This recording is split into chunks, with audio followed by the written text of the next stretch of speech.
When a culture is very lost, they will waggle their pen around in the wound and call it art. But in the ancient world, the world of myth, that wasn't enough. It's the third bit of the redemptive arc of the myth.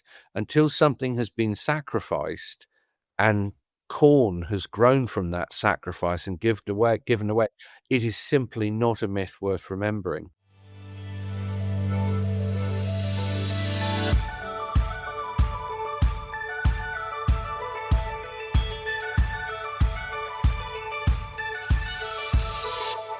Hello, and welcome to the Shifting Culture podcast, in which we have conversations about the culture we create and the impact we can make. We long to see the body of Christ look like Jesus. I'm your host, Joshua Johnson. There are stories that entertain us, and then there are stories that change the shape of our lives. We live in a world flooded with narratives, endless feeds, endless opinions, endless noise. Stories designed to grab us, outrage us, seduce us, keep us scrolling. And somewhere along the way, many of us have lost trust that stories can still tell the truth, or that they can actually save us. In this conversation, I sit down with Martin Shaw, a mythologist, storyteller, and unexpected Christian convert, to ask a deeper question. What kind of stories are worth giving our attention to? We talk about myths that pray instead of cast spells, stories that don't numb us but awaken us, stories that prepare us for love, for loss, for death, for courage and joy. Martin shares the story of a 101-day vigil in the woods that changed everything. We explore why Jesus spoke in parables, why the Bible still has power when we let it become strange again, and why some stories form us into real human beings, while others slowly hollow us out. This is a conversation about attention, about initiation, about evil, beauty, grief, and the fierce hope of resurrection. If you've ever felt spiritually restless, if you're tired of shallow answers and spell-like stories, if you're longing for a faith that has teeth and tenderness and depth, this is a conversation that you want to sit in. So join us. Here is my conversation with Martin Shaw. Martin, welcome to Shifting Culture. Really excited to have you on. Thank you for joining me. Oh, thank you for having me. You know, it seems like we live in a world where stories are everywhere. We're inundated with stories. Stories, for a lot of people, have lost some meaning because there's just so many of them rapidly coming our way, and we don't know which ones to pay attention to, which ones will ground us and lead us. Do stories still matter today in our attention economy that we live in? The right kind of stories matter, but you've said two or three really interesting things right off the bat, that actually now there's a sort of tyranny of choice when it comes to stories. It's an entirely different universe, even to when I was growing up in the 1970s. It's a different world. So as a mythologist, as someone that studies stories, I'm always thinking about what are the component parts in a story that make it memorable and nutritional, and what are the stories that we should steer away from. And simply put, the stories we tend to remember, the myths and folktales that stand up for centuries, they have this really interesting combination of what I've been calling the timeless and the time-bound. Now, the timeless is all the sort of perennial wisdoms that move through cultures for thousands of years, and we all feel deep in our bones are wise. However, if it's just perennial wisdoms, then the problem with that, of course, is that we've got a pamphlet, not a story, a mission statement, not a story. And so you're looking for a moment where those perennial wisdoms get a zip code. They bang into something. And that's where the time bound is. So the time bound is us. It's our lives, our struggles. One of the things in Greek myth you notice is that the real pathos and soul in those stories is rarely in the realm of the gods, because the gods never die. And because they never die, they're oddly weightless. But all the real attention is on us with our finiteness, and the weird twist that finiteness makes everything more charged, more poignant, more beautiful. So the timeless, the time bound. But you also said in this kind of floodgate of stories, I think we have to be discerning about the kind of stories that we're going to decide to give our attention to. Because I've said before, we make things holy by the type of attention we give them. So when we really focus at something, whether we are ostensibly religious or not, something happens, and that becomes the temple that you're serving in. And the problem is, some stories seem to want to seduce us rather than court us, and that is a big idea. Some stories are spells, and some stories are prayers. And as a Christian, I'm interested in the praying, not the spelling, you know. So I'm using metaphors to describe really the question you're asking. Yeah. Jesus used a lot of metaphors. The Bible's full of metaphors. The Christian story is metaphor. Why do you think that this story, like the Jesus story, the God story, comes in metaphors to us? How does that help us embody the story and not just see it as a story? Well, what we have, I suppose, and I've only been thinking about this in depth recently, is we get if we think of the story of Christ, we think of the Gospels. On the one hand, you have this very strange, peculiar narrative of a man that seems to live, born a fugitive, dies an outlaw, returns, very, very wild, strange, compassionate, disturbing, mind-altering story. And there's something about the telling of it, especially in, say, the Gospel of Mark, where you get a sense that something is actually being reported. It hasn't been distilled into the incredible metaphysics of John's Gospel yet, but there's a kind of storyteller's vivacity to Mark. There's a drive to Mark. And it was Mark's Gospel that made me feel extremely uneasy as a non-Christian. Because as someone that spent their life putting myths and stories together and telling them, I thought, this reads like that, but it sort of doesn't read like that. This reads like something happened. So, on the one level, you get the facts of the matter, as it were, in the story of somebody like Jesus, or Jesus, because he's very particular. But then underneath that, there is this symbolic and metaphorical range to absolutely everything that he does. And wonderfully, as Christians, we don't have to choose one over the other. We really don't. And I really love that. Someone was saying to me the other day with a slightly raised eyebrow, they said, Dr. Shaw, you've taught in the great universities, you've written 17 books. You surely don't mean to tell me that you actually believe in a physical resurrection. I mean, surely this is an elaborate metaphor. And I said, well, I think it is an elaborate metaphor. And I think it actually really happened. I'm a signs and wonders guy. One doesn't cancel out the other. And I think in a journey of faith, there are times when we need nuts and bolts, and there are times where we need deep mystery. Christianity is so vast, it can cater for all of it. I mean, you open your book up with your story. You have a sign and wonder that really shapes you and shakes you and brings you back into something. I find something like a conversion experience like you had comes through the mystery, to the sign, to the wonder, and it comes through that instead of coming through a well-told story. As a storyteller, you think maybe it may be a well-told story. You, as you were on a 101-day trip into the forest, you were kind of embodying the story itself and embodying the myth and being part of it and not just letting it be told to you. I find it interesting there. That's when Signs and Wonders came. Mm. Can you just tell me the story of that and those moments, and how are you starting to grapple with that still?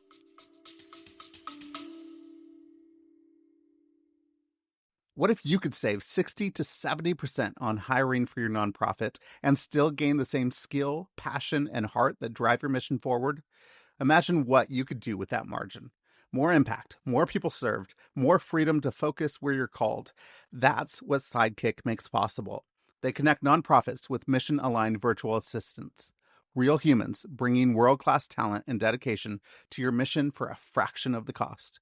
Because meaningful work starts with meaningful delegation.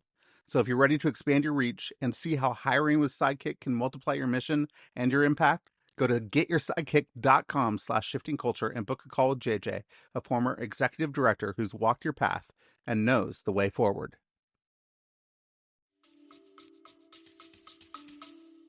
Well, I think I'll be grappling with it for the rest of my life.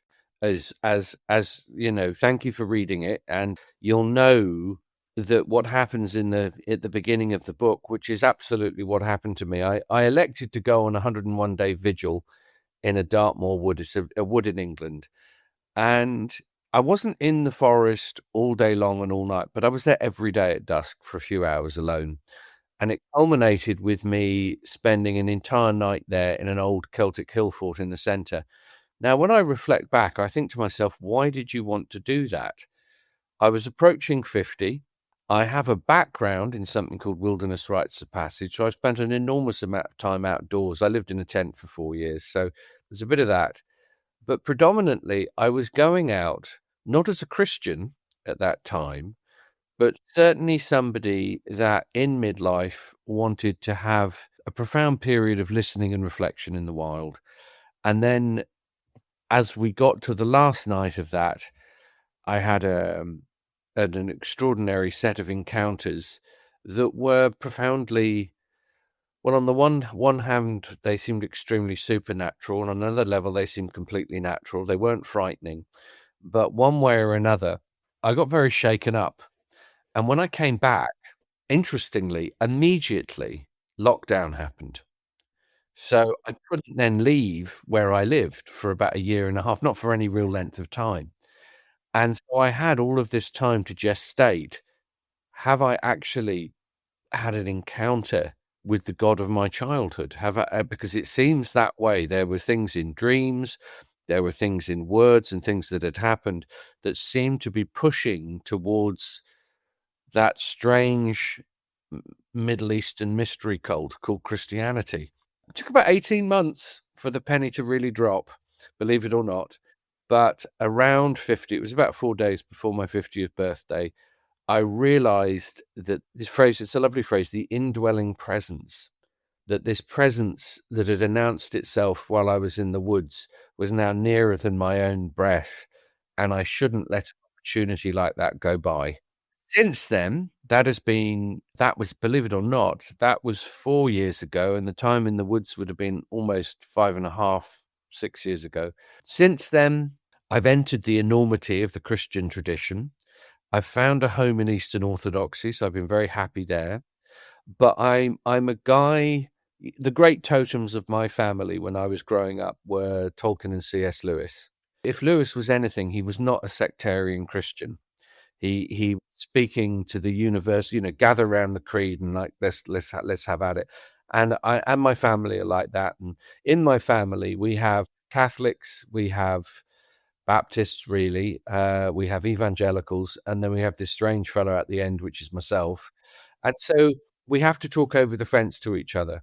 And I think that's really good because whatever denomination you're in, interestingly, I see the same issues coming up in a lot of people. Most people seem to want a deeper engagement with their faith, one way or another.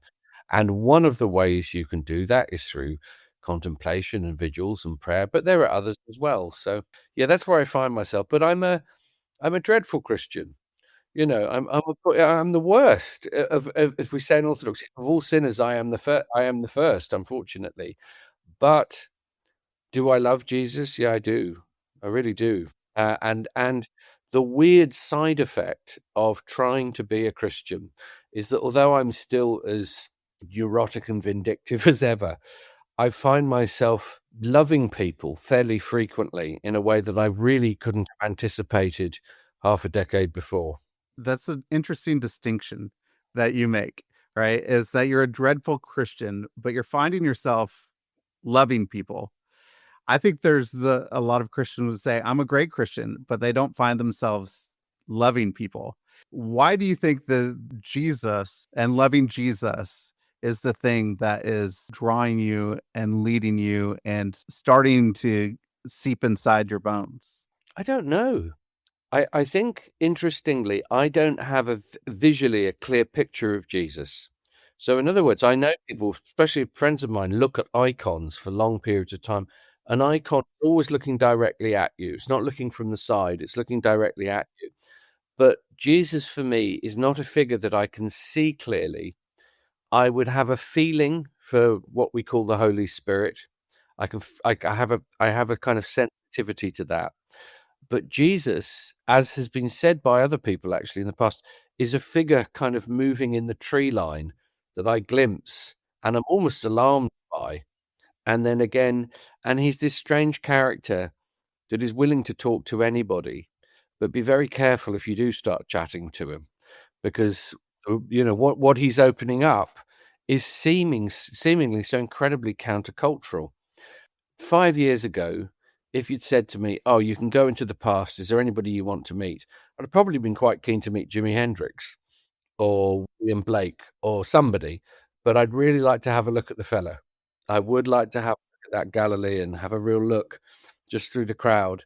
I can't get a handle on Jesus in a way. He's like a fish that I hold in my hand for a second and then he goes back down. And so I'm like Paul really, or aspiring, I want to fall ever deeper into the mind of Christ. As a mythologist and as a storyteller, you know that all of these fairy tales and these great myths that we have, these stories, they reveal truths about our lives that you have actually then helped walk people through storytelling, that they can see themselves and picture themselves, and you get wisdom from that, and knowing that, hey, now I have to learn how to live in a story like this as well. How do you think that stories start to reveal truth about who we are and bring us the wisdom that we need to live? Well, they always do it in a similar way, actually, and that involves having the rug pulled from underneath the main character. So, in other words, a story where just good things happen doesn't tend to get us near the rub of a phrase I use frequently with myth: no pressure, no diamond. It is only when there is a betrayal, there's a trip to the underworld, there's some type of duress. It's only when there's a squeeze of some kind do we see the essential character of the personality step forward and even be matured. So within myth, there's usually three stages: severance, threshold, return. You leave the familiar, you go through a period of duress and illumination. And if you survive that, you come back with a gift for the people that you left behind. And that is not a bad rhythm. You will find it does exist in many cultures. It's not identical, but something like that exists in many cultures. And it really hasn't gone away. A lot of what I do in my work is work with modern people and ancient technologies of story. I think that myth is a kind of an ancient technology of how we work ourselves into eventually becoming a real human being. And the myths that I've been telling now for about 30 years, which could be Greek, they could be Russian, Siberian, Irish, a lot of Celtic material. The stories that I tell lay out the conditions of life really, really fantastically. And then in Christianity, it's amped up even more because you now have someone, A, who is a living myth, who walks into time and space in a way that we can comprehend, and B, doesn't just show us the conditions of life, but shows us how to then live that life. And that for me was alarming because even as a young man, I could sort of sense the difference. And I thought, I'm more comfortable with Odysseus. I'm more comfortable with Beowulf. I'm more comfortable with anything other than this rather strange man turning all my natural ambitions on their head. He's a very strange figure. So yeah, but actually, of course, now in my mid-50s, those two worlds have come together, and I find it very interesting because obviously, on the one hand, I'm now exposed to lots and lots of Christians that are interested in what I'm up to, which I love. But I'm also exposed to lots of people who've been reading my work for years, thought I had literally had some sort of nervous breakdown when the Christian thing came along, but are now, with the advent of Liturgies of the Wild, going, well, we do trust him, and he kind of looks all right. He kind of has more energy now than he had before. Maybe we can. Maybe the door of mercy is not entirely closed, and so this really lovely conversation is going on, and tremendous openness. And so I think the book is arriving at kind of just the right moment. I mean, you walk people through the stages. I mean, you just said, okay, severance, threshold, and return. You talk about the colors of myth as well, the red, black, and white, and we get into it. And then you walk people through some different initiations of death and passion and passivity and prayer and all sorts of initiations that help move us through, say, I have a loved one about to pass over, about to die, and I'm starting to grapple with, is it their time? Is it time yet? How do myths and stories help us in those initiation moments and maybe the place of dealing with death and grief and loss? Well, one of the ways they do it is not by hiding it. And they understand that we are, in a way, we symbolically face death frequently in our lives. Things pass away, fall, die, come back, revive. But on the other hand, dying itself, that experience, that particular doorway, cultures worth their salt from all over the world say that the process of dying is not about living until you die. So, it's not after a long battle with what's such and such a disease, they then died. It's like, actually, maybe those last months shouldn't be a battle. Maybe it should be turning to the doorway that is trying to open. I'm sure people that are watching this have had the experience of being with a loved one. Or so if you ever watch somebody that's very close to death, if you're with them, for me, they often seem like babies. They seem like they've grown smaller and kind of, and that whole air in the house is really different. Everything is very, very different. And I thought, oh, they're about to get born. Which is a very odd thought. It's very kind of irrational. I was like, oh, I'm watching a birth, but they're about to be born into something else. And that gives me kind of excitement because no one told me that. That's not something that's been laying on me as a belief system. The evidence is writ large. So to go back to your question, stories prepare you with many, many little deaths. I mean, you mentioned a word a minute ago, initiation. Initiation is something, again, that we find all over the world. In any tribal group, you would understand that life is going to throw duress, depression, challenge, and catastrophe at you at certain points. And if you have not been prepared in some way for the dark underbelly of life, you're going to be woefully unprepared for that. And so an initiation, say going out into the wild, fasting, wrestling a wild animal, it's an opportunity, interestingly, to walk nearer to death, so you then live more fully. But you then limp back with an awareness of that side of life.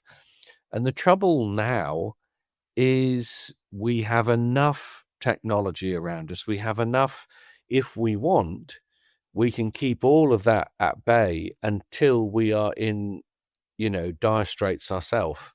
Whereas any culture that really understands its stories and its ceremonies and its history knows, it's a funny phrase from a fairy tale, you have to invite the witch to the wedding.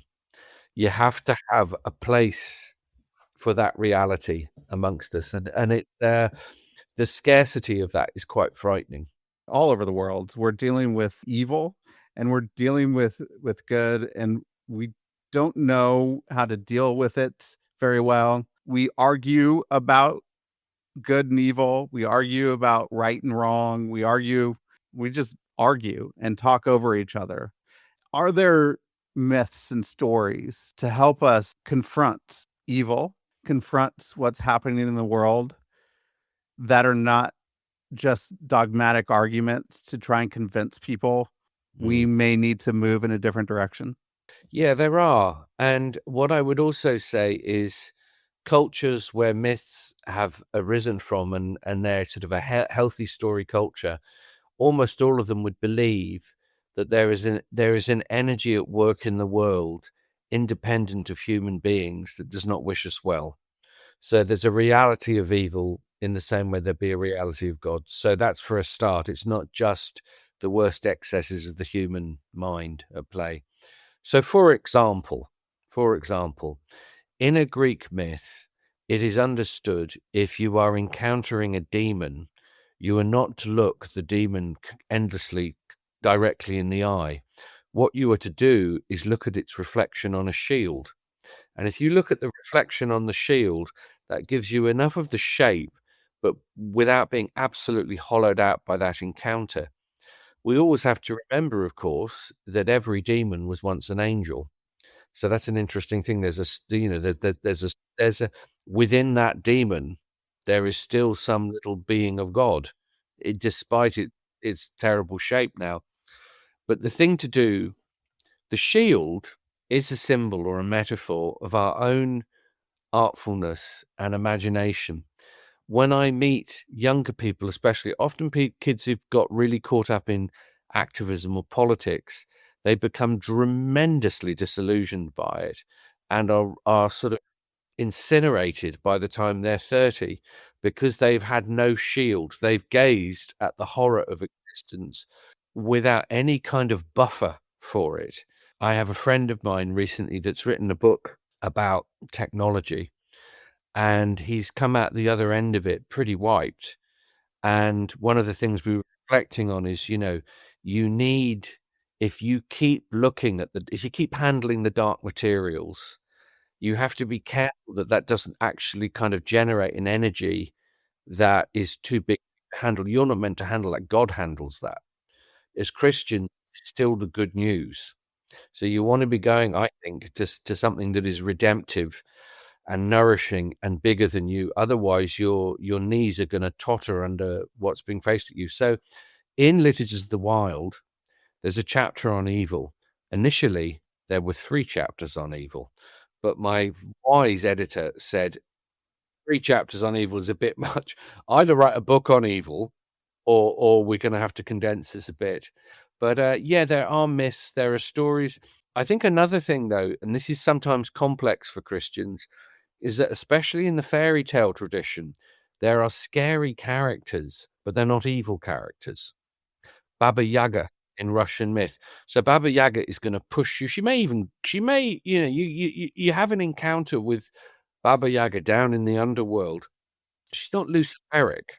There's no real wickedness in her. This is the distinction that Russians would make. They say some characters are death in service to life, and some characters are death in service to death. So Yaga comes in to petrify you into living right and thinking ingeniously and inventively and out of the box.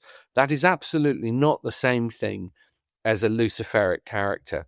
And one of the things that I have to do with folk and fairy tales is when I'm talking to Christian friends of mine and they're going, so all of these characters are manifestations of the devil? And I say, I don't think so. No, I don't think they are what you call trickster figures.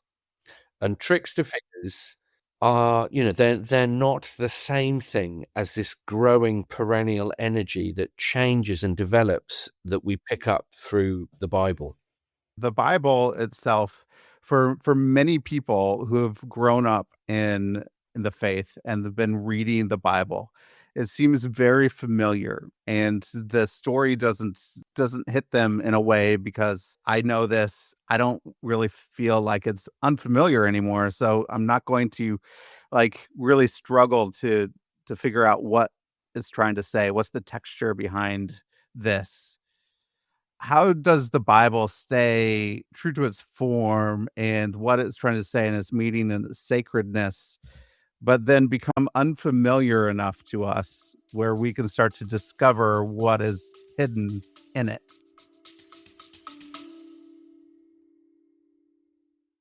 Hey everyone, thank you so much for listening and thank you for supporting the show. If you'd like to support the show and get early ad-free episodes, you go to Substack at shiftingculture.substack.com, and with your subscription, you could have a private podcast feed in your podcast app where you get to download early episodes before anybody gets to listen to them.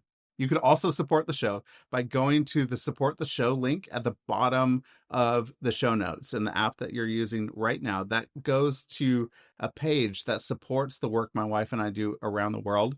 That donation is also tax deductible. So if you want a tax deductible donation, you could go there.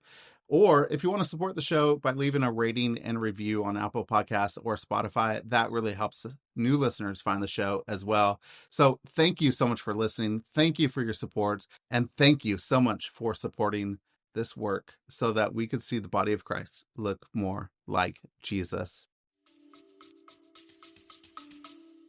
Brilliant question.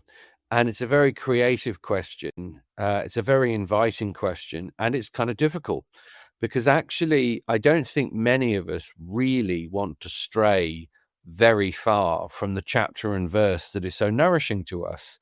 I don't want to hear, a new version of "In the beginning was the Word." I really like that. That has power. That makes the hair go up on my neck.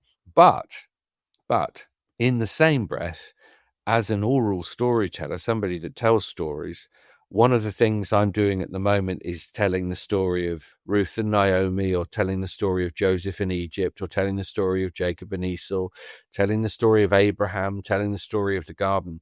But I have to do that in a non-chapter and verse style. I have to. I have to do it as if I'm describing to you, and I haven't learnt it like a recital. I'm imagining it in front of you.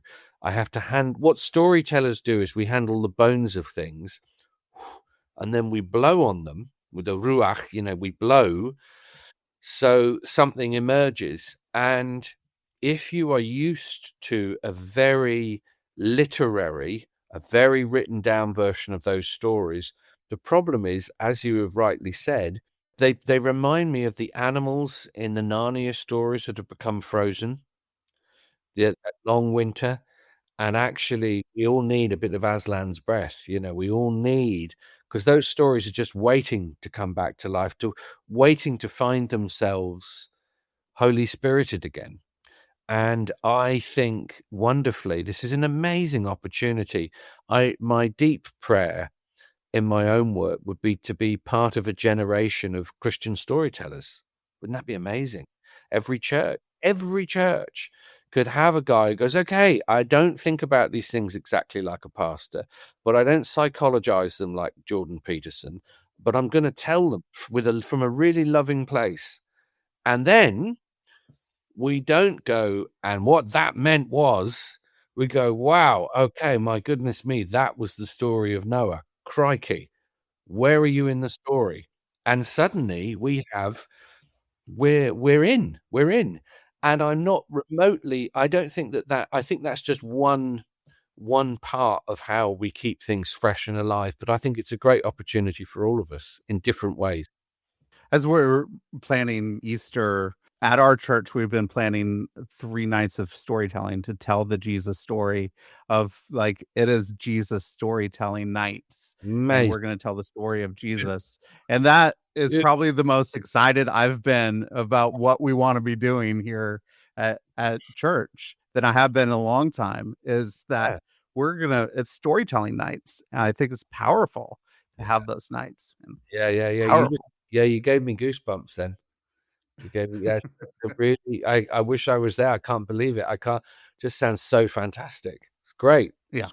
We just talked about evil, in the Greek myths, that you want to see the shadow of evil on the shield. Yeah. And what I was thinking, if we're looking at the face of evil, you talked at the very beginning of our conversation that you want to be telling myths of prayer and not myths of spell, and there could be spell. Do you think that we get seduced by evil and the stories of evil? They become spells for us if we are looking it straight in the face. Yeah. I also think that we live in an age of the anti-hero. So I think straight heroism and goodness is out of fashion. And I think we need to return to some fundamental moral courage, some real decency of character, and for that to be modeled for younger people especially. There's a TV show on Netflix called Stranger Things, and it's a sort of that is dark. It's dark, and there is no redemptive arc to it that I can fashion at all. And it's the budget is huge, massive creativity, I'm sure, from the people that are creating it, but it leaves me with a feeling of tremendous lostness, actually, that when a culture is very lost, they will waggle their pen around in the wound and call it art. And that's what I think those programs are like. But in the ancient world, the world of myth, that wasn't enough. It's the third bit of the redemptive arc of the myth. Until something has been sacrificed and corn has grown from that sacrifice and given away, it is simply not a myth worth remembering. And so there is, I think we are a culture enspelled. It's interesting to me, a word that is used a lot, and it's often used in my own work. People say, "Oh, you're so enchanting. Don't you think we should all be enchanted?" And I get very, I don't like that at all, because for me, Christ is the great breaker of enchantments, but it doesn't mean he's not fulsome, awesome in his mystery. He's all of those things, but the enchanted thing has a bit of the quality of trance about it. I've been thinking about this today. My great sabotage is too much self-absorption. And it's very important for me to be in the world and talking to other people and paying attention to things that are not just my inner condition. And the problem with a lot of us growing up and younger ones coming up, with all these devices we have around us now, all these screens we have around us now, we're just kind of interiorized all the time. That becomes individuation, and that becomes what people associate with a religious journey, which is terrible. You just mentioned attention at the very end of your book. It says, "We have Christ's full attention. Let's not waste it." And it says, in the end, it's surrender to that loving attention that will get us home. So, as you're wrestling with the attention that you're giving, what does surrender to the loving attention of Christ look like for you? It looks, I tell you what, I don't know what it looks like. I know what it feels like. What it feels like, and it's interesting to me. People say, okay, you're a few years into this now. What does being a Christian feel like? And I say often, for me, it's a feeling of relentless exposure. It's exposure to something that is bigger, mightier, and stranger than I am. And I can't let myself off certain hooks that when I was younger, I wouldn't have given it a thought. So yeah, for me, being a Christian, and not just being a Christian, but trying to slowly get a sense of the mind of the God that I have surrendered to, getting a sense of the mind of that God, which I think the Bible really, really helps, because you get a sense. I don't know if I think I would probably be naive to say it's as if that mind of God evolves over the Bible, but it certainly seems to move depending on which author and what is happening. It seems to develop. I was talking to a pastor the other day who said the most hilarious thing, and he didn't really mean it, but he said with the New Testament, he said, I feel like God has a conversion experience. It's like, you've got the Old Testament in all its kind of wild wonder, and then God's like, hold on a minute, and then bang. And then it was a very smart thing that the fella said.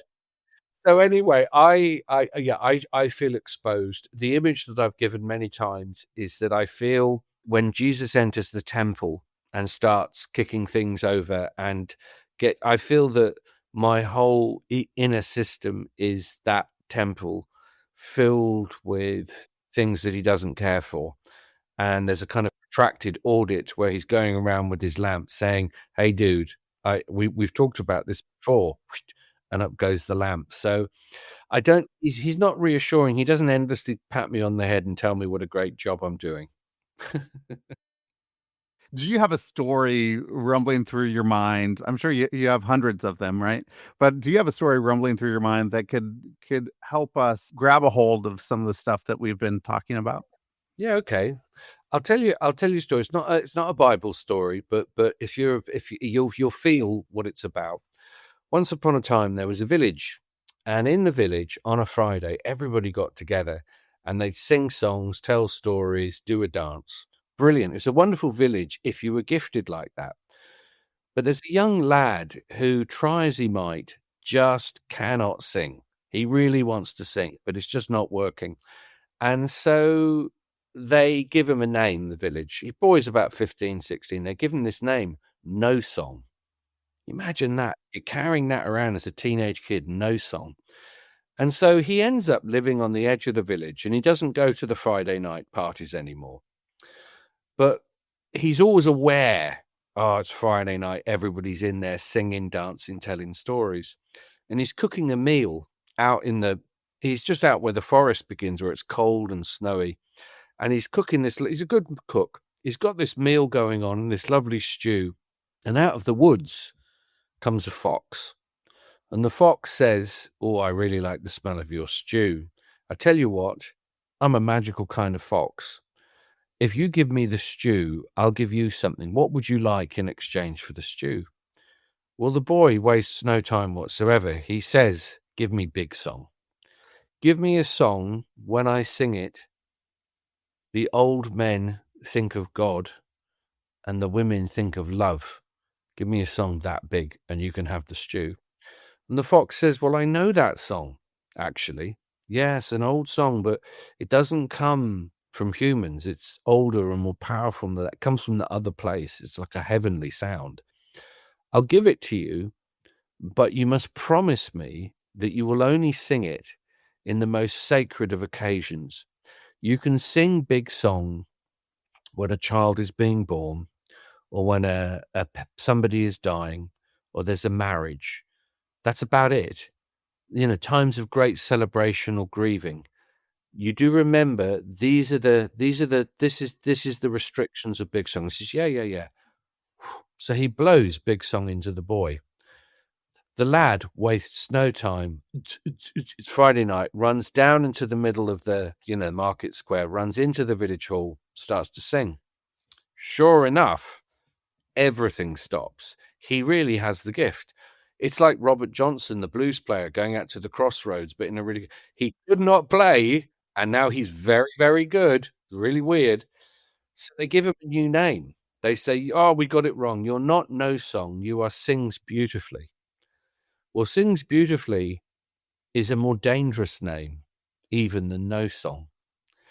And what happens is the lad starts to sing and the years pass. And of course, they now bring him into the center of the community because they never want that sound to stop. He sings at the weddings, he sings at the funerals, he sings at the grieving times, he sings at the celebratory times. But after about 10 years, the strangest thing happens. He forgets there was ever a time that he couldn't do it. And he forgets the conditions with which he was given the song. So, if he's on a date and the date is beginning to dip and the woman is not interested, la la la la la la la, out comes a bit of Big Song. Her eyes light up, and "Come on, baby, light my fire." The evening goes in an entirely interesting direction. Or if he's in the tavern and he's holding up his C.S. Lewis was a great fan of a pint in the afternoon, loved a beer in the afternoon, day drinker. And you're running it, and he'd just sing a couple of notes and they'd pour another pint, and it was wonderful. So now he's franchising this sacred gift. He's got the website, he's got the app, he's got the motivational t-shirt, bigsong.com, hashtag Big Song. And he sings it, and he has no memory of the old conditions. And watching from the tree line is the fox. And the fox says, "Indeed, indeed, indeed." And one night, when the man is sleeping, the fox comes and he takes the song away. And that is the story. That's it. It's brilliant. It's absolutely brilliant. You can talk for hours about that story. Now, the key with storytelling is whatever you do, handle a story like that really gently, because it's awful if you say what it means is this. It just don't do it, because actually we don't quite know what is going on, but everybody has an instinct that, oh yeah, we've all done that. We've all reneged on some great gift. And the key is always to say, and I really would suggest in your wonderful Jesus evenings that are coming up, your Jesus storytelling, the question to ask everybody is just, where do you find yourself in the tale? It's lovely. Not, did you notice this point, the 3 points, no 3 points. Just where do you find yourself? And then suddenly people are piping up all over the place and dogs are howling and you're like, wow, okay, we thought we understood this. Maybe we don't understand this. Maybe something is alive in the room. And so that playfulness and wonder and the belief as Christians that this is a sacred story. And when you start to tell those stories, God is present. God is present. So no song, that little story, I can tell that in 5 minutes, but I could tell it in an hour. So you can squeeze it, you can stretch it. But I just wanted to offer it for yourself or for anyone, just, because you could learn it in 2 minutes. You can learn it in 2 minutes, but just going through and writing down the 1 or 2 moments in that story where your heart or your soul or your consternation opened. It probably hit in different ways to me, and it made me think about different things in my own life and who I am and my relationship to the world and to gift and probably then other people. So take me into the wilderness around the fire, telling stories. When you tell a story, are you asking questions after the story to spark conversation? And if so, what kind of questions are you asking? What I do is, first of all, I just gauge the response in the way I've just described. So for 10 minutes, you just have people round the fire. I mean, to be fair, I'm often now in large halls with 1,000 people in, so I can't do this in the way I used to. But you can be round a fire with 8 people, 6 people, 9 people, and you can get a fairly solid. So you'd say to them, where do you find yourself in the story? And one of them would say, well, I'm actually walking out into the snow with the name No Song ringing in my ears, and I feel humiliated and upset. Someone else is walking in from the tree line with the fox. Someone else is hearing him sing in the longhouse for the first time. So I do a lot of just honoring, in a way, just what's emerging. Then, when I feel that everybody feels heard and unlectured at, I might begin to walk through some of the themes. And I'd say, isn't it interesting? Ever in your life, have you ever had a gift that you knew in your heart wasn't just a technique that you learn? It was a true blessing from someone else. Have you always honored it? Or have there been times where you maybe have ended up feeling a little bit like sings beautifully? And people will go, yeah, I guess there was this time. Then you get personal stories from people. And they go, okay, yeah, this is my no song moment. And then when that's happened, you might, and I say, has anybody got a question? And someone would say, well, what genre of story does this belong to?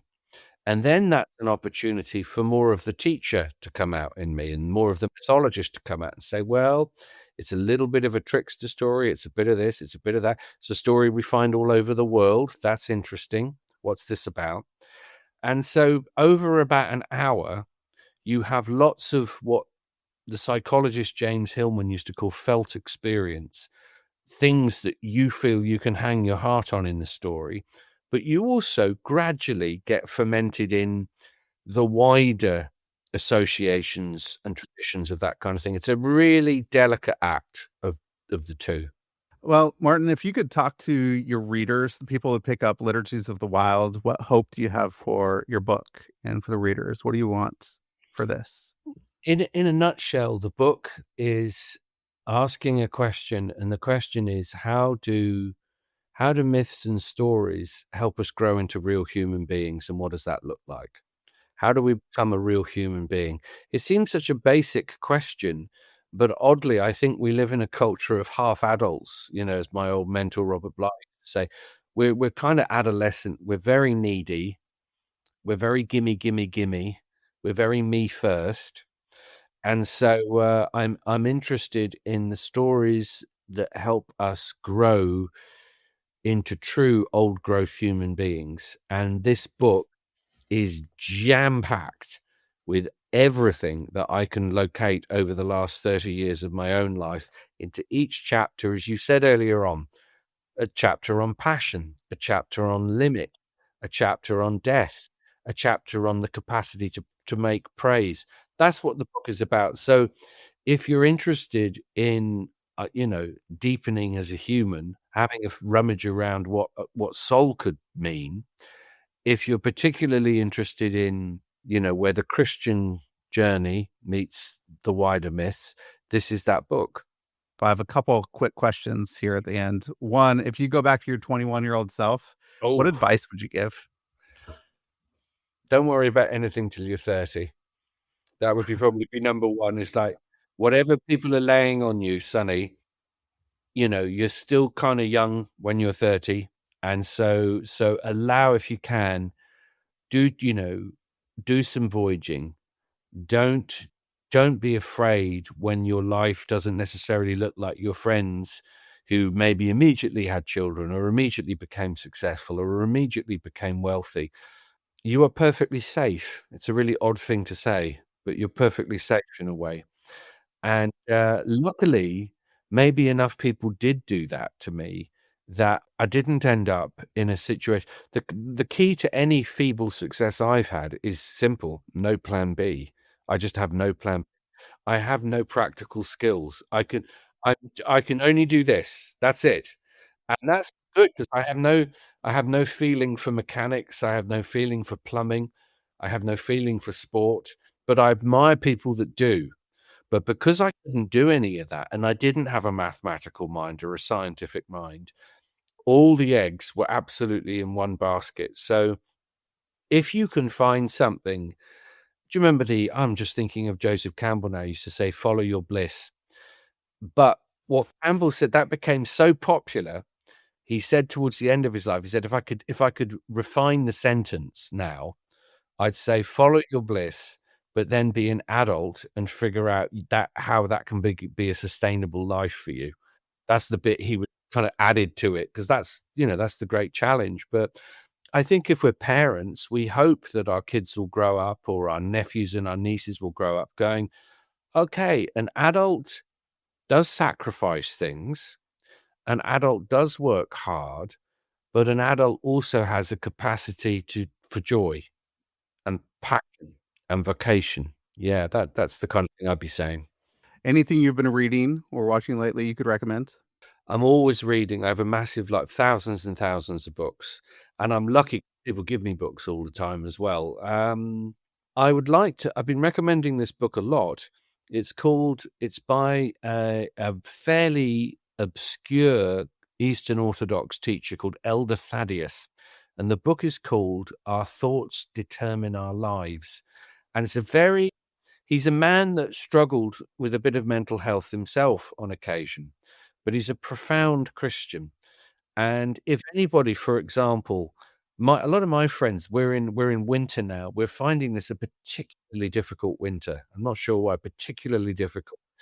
And Elder Thaddeus points us towards this terribly disturbing thing that Jesus says: will you stop worrying? He says it more than once. And so one of the things he says is, listen, your thoughts, the way if you indulge your thoughts, especially catastrophic and doom-laden thoughts, if you indulge that, that will become your demonic reality. So get a grip with your thoughts earlier on and attend to it. So that's the book I would recommend. Well, Martin, this book, Liturgies of the Wild, is the best book I've read in a while. I love it. I really, after reading this, I don't know if there's going to be another book that's better this year that I read. I read a lot of books, and I love your book. Like, I felt like I wanted to crawl inside of it and live inside of this. It's so good. So I Oh, do want people to go and get it. I really will be shouting it from the rooftops. Like, thank this you, is my friend. this is something everybody needs to go and get and live and figure out what does it look like to be human in this world, and how these myths and stories can shape us, and how we could learn how to tell better stories so that we can pay attention to the stories that really matter in our lives. Fantastic. I love it. So Wonderful. people could get this anywhere books are sold. It'll be out, it'll be available. Is there anywhere else that you'd like to point people to? How could they connect with what you're doing? Anywhere specifically you'd Yeah. like to point people? Two things. Look for drmartinshaw.com. That's a place. It's a great repository of all the books I've already written. You can attempt to find me, to book me for an event, although it's not easy. But there's an address. There's a woman called Tina you can write to. So drmartinshaw.com would be a place to go. And then finally, every Sunday I have something called a Substack, which is like a kind of newsletter, but I record it as well as read it. So you can have me on droning every week, and it's always the freshest stuff. It's the bread that's just out of the oven. So whatever I'm thinking about that week, it's called The House of Beasts and Vines. Please subscribe. If anybody that subscribes is saving me from a career in academia, so I really appreciate that. It means I don't have to go back and do too much of that work, only when I want to. So Substack, House of Beasts and Vines, drmartinshaw.com. And yeah, thank you for your kind words. I'm not used to the fact that anybody's read the book yet. So talking to you and feeling your warmth is tremendous for me. It took 3 years. So thank you. Appreciate it.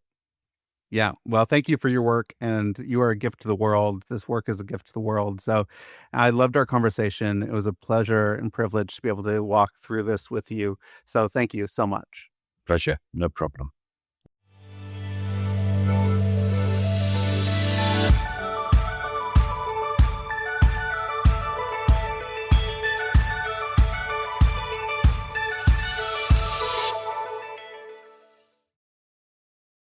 Thanks for listening to this episode of Shifting Culture.